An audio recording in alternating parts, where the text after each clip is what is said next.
Well, hello Dogfish Rally friends. It's the end of day one here at Rally Italy. David, goodness me.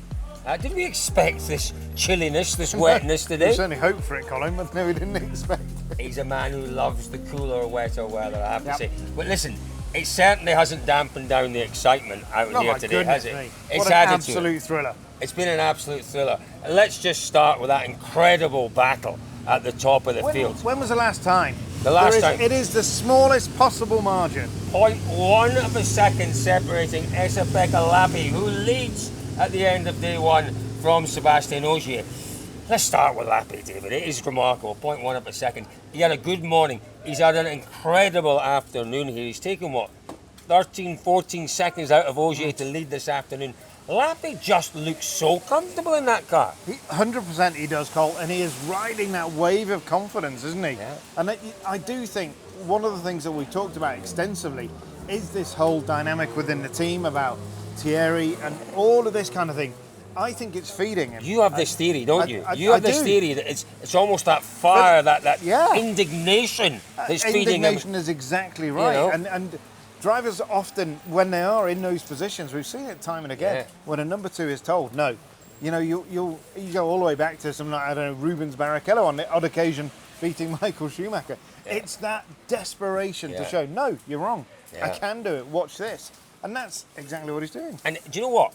He can win this rally. He can win this rally. If Will he be allowed to win this rally? If he stays in front of Ogier, if it's Ogier behind him, he wins it. Of course he does. He wins it. So he's doing it the best way. He's giving himself. You know what you've got to do, EP. Stick with it. He has been quite magnificent out there, Esa-Pekka Lappi today. Yep. This is what he told us at the end of one of the best days I'm pretty sure he's had in a rally car. Afternoon was good. You know, our morning as well, but we lost a bit of the time on the long one. But then in the afternoon we managed to gain back everything, so this was good. But again, we've seen Thierry struggling with the car. You seem so comfortable in the car. Yeah, I made the car last week in Finland, so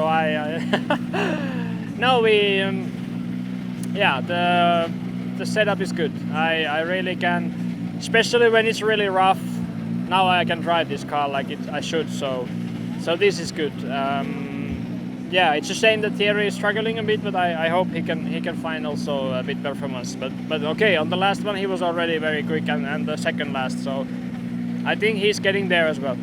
So David, that's obviously Esa-Pekka Lappi heading back for some well-deserved dinner. We've got some on the way shortly, haven't we? Oh yes, we've got some pizza coming. This little place we're at is the best pizza shop, just outside of the Monte Lerno stage. Looking forward to it. Oh, it'll be fun. But while we wait for our pizza, let's discuss Ogier. Ogier is the master of Sardinia, 6 times previous winner.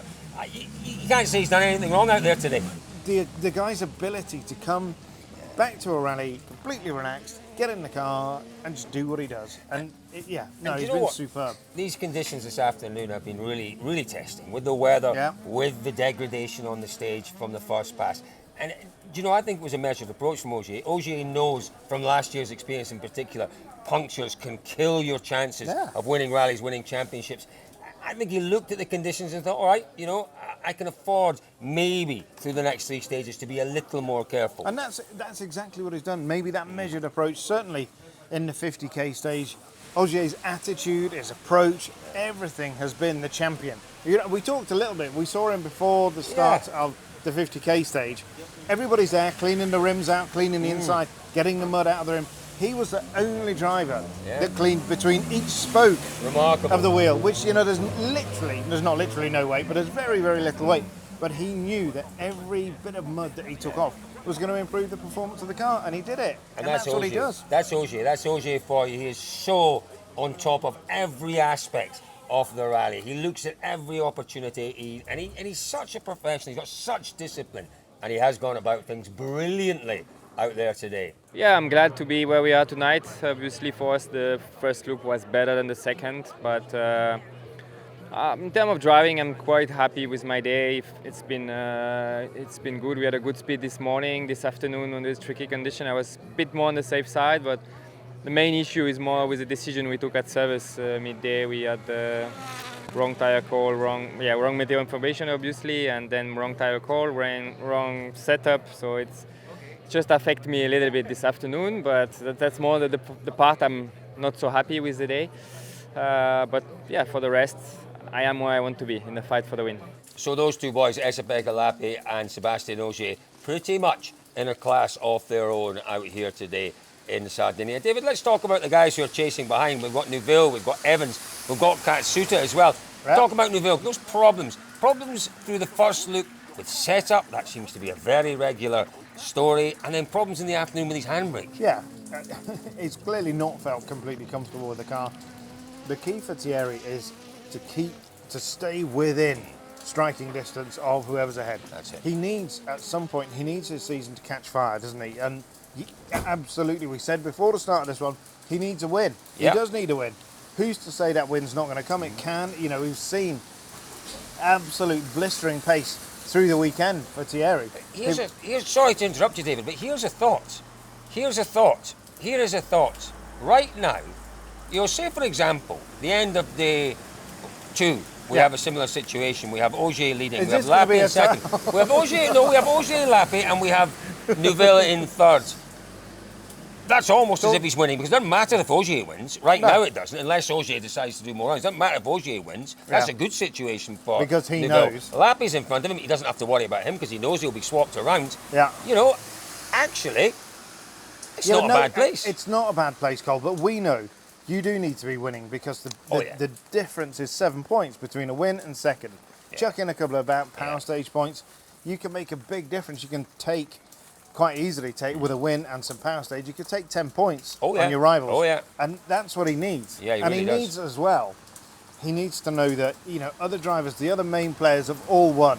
He needs a win because it then pulses lacking self-confidence, but it just fills you again with I'm a winner. So not the ideal day at all for Thierry Neuville, but not a disastrous day, that's for sure. But the morning was much more challenging than the afternoon for us. Wrong tire choice, we stole the engine, we lost 6 seconds. This afternoon it was better tire choice as well. Better position overall. And you need to go out tomorrow with the right tyres, the right setup. Yeah, but again it will be difficult, we still need to be clever. It's a long day tomorrow, not many tires left, so let's see. Welcome to Dirtfish, where we'll teach you how to do this and this, and all you have to do is click this link. We'll see you soon. No, let's talk a little bit about Evans, because you're absolutely right. Elvin Evans, the first stage of the morning, the poor lad, that crash he had in Portugal was enormous. The onboards are now on the internet. You can have a look at that. It was huge. Yeah. First time in the car since that crash. He got through that opening stage to be confronted with a question at the end of the stage saying, you're 10 seconds down, have you got a problem? Oh no, the problem was actually, I guess, in Portugal, I was upside down 6 or 7 times. He got through that one, and it was the perfect start for him, because it was a short stage. He got through 10 down, and he's been there or thereabouts since. It was a short stage. It was quite technical, Cole, but there were 2 or 3 sections where you were absolutely flat in fifth. Yes. And that's what he needed. With the car jumping and kicking. He needed to have that absolute speed again, didn't he, in competition? Because don't forget, he hasn't tested the car since Portugal, and shakedown is shakedown. Yeah. I think he did 3 runs. I don't know. He did do 3 runs. You have to do 3. But it's absolutely not the same. So for him, that first stage was great. And then he was 10 seconds behind Ogier first time through. Second time through, 1.7 something. 1.7, I think it was. Yeah, remarkable. I mean, Elvin Evans, he caught the perfect day. Perfect day, and he stuck to his plan. At lunchtime today, it was looking like a really strong day for Toyota. It still looks pretty good at the end of the day, I have to say. But David, Katsuta-san, goodness me, this is an event where he's had some pretty big offs in the past. He had the most remarkable moment at the end of the Monte Lerno stage. I've watched that onboard 3 or 4 times, and I cannot work out how he gets out. How the car looked undamaged. Yeah. Well, the damage was obviously underneath. Underneath? Quite a big impact underneath onto the rocks. But yeah, you've got to ride your luck, haven't you? You've got to. And he's done that today. He's driven, for me, a really strong day. Yeah. Good times, solid times. This morning, got straight on it in that really technical, tricky one. We saw the car a little bit leery at some weird angles at times. But that was the nature of that stage. Yeah. When you come out of those stages, Colin, you've had the car all over the shop. that again fills you with confidence, doesn't it? I've got away with it. He's been good out there today. Yeah, He's been no, he has. entertaining, and he's not been tentative. He's not been cautious. Yeah. He's been prepared to throw the car at it, hasn't Yep. he? I mean, Really good day he has. from him. Kalle Rovanperä, David. If we're going to, we'll sum up the Toyotas and we'll go to Kalle Rovanperä first on the roads. I'm not sure how much was that cleaning. We talked so much yesterday, Cole, that there isn't this deep, thick layer of stuff. Come on. No, Come on. I don't think there was. You know, we had Lube right up there after the mornings. Look, we had Takasan right up there. It would have been without his issue. I think there was an element of cleaning, David. I don't think maybe it was as bad as we've seen in the past. I don't think you could say that because certainly as Lube was talking, there's more and more rocks coming. Why There's more being pulled out onto the road that's compromising your line. I'm not sure. I'm not convinced there was as much cleaning. Certainly. No. What did he say after the last stage? It felt like home because it was pouring with rain. So the last stage helped him. Yeah, the last stage helped him almost for sure. half the day's mileage, Cole. It's a lot 50 of the mileage. kilometres. It's a lot of the mileage. But he did. Listen, he went into that last stage 54 seconds off the lead. That is not. He's bounced off a couple of cows. He's bounced off a couple of cows. He did bounce off a couple of cows, and he was lucky to get away with that. So an interesting day out there. Let's move on then and talk a little bit more about the only Hyundai we've talked about, Danny Sordo. Oi, Danny Sordo. Again, a very, very big moment from him that cost him a lot of time. More than a moment, wasn't it? It was a big old accident. And off in a roll. Yeah, but we've seen Danny have tremendous moments here. This is the absolute flip side. Took the hard tyre on the front. It didn't work. Didn't give him any grip. And it's just a shame. He came through 49 of the 50 kilometres and just couldn't quite make it stick in the end. But he nursed that car back. We enjoyed following him. He was he improvised. He went down into a river to get some water to top up that cooling system. Yeah. And he did it all with a smile on his face. He does everything with a smile on his face, doesn't he? He's Danny Sordo. Nicest bloke in the world. Sordo. We do love him. Let's move on to M Sport then. Ott Tanak, oh my words. Ott Tanak has struggled out there. He struggled this morning. I think this afternoon there's more.